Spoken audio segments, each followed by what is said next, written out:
સૂત્રાપાડામાં 400 કરોડના ખર્ચે નિર્માણાધીન જેટીના કામમાં ભ્રષ્ટાચારની ઉઠી છે ફરિયાદ। તાલુકા પંચાયતના પ્રમુખ ખીમા વાજાએ મુખ્યમંત્રીને કરી છે લેખિત ફરિયાદ। જેટીના કામમાં ટેટ્રાપોલમાં નબળી ગુણવત્તા, જોખમી રીતે મહાકાય પથ્થર સાથે ડમ્પરોનું પરિવહન, નંબર પ્લેટ વગરના ડમ્પરો દ્વારા ગેરકાયદેસર જોખમી પરિવહન, મોટા પ્રમાણમાં ગેરરીતિના સ્થાનિકોના આક્ષેપ છે। ભાજપના અગ્રણી ખીમા વાજાની ફરિયાદના પગલે તંત્રમાં દોડધામ મચી છે।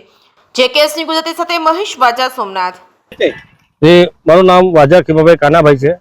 હું સૂત્રાપાડા તાલુકા પંચાયતના પ્રમુખ તરીકે ફરજ બજાવું છું ને સેવા આપું છું। સૂત્રાપાડા તાલુકામાં જે સૂત્રાપાડા બંદરમાં જેટી બનાવવામાં આવે છે એનો માલ સરકારે કરોડ રૂપિયા ફાળવ્યા છે, 400 કરોડ માથે। એનો મટીરિયલ હલકી ગુણવત્તાવાળું વાપરે છે। જે પાણી મીઠું વાપરવામાં આવે છે આવતું હોય તો ખારું પાણી વાપરવામાં આવે છે।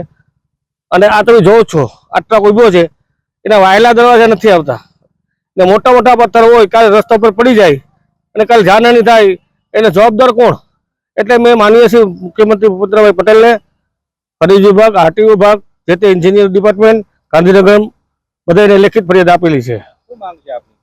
મારે એમ જ કહેવાનું છે સરકારી જે પૈસા ફાળવ્યા છે એ ફાળવા સારી રીતે વપરાય ને સારી ગુણવત્તામાં વપરાય એવી મારી માગણી છે।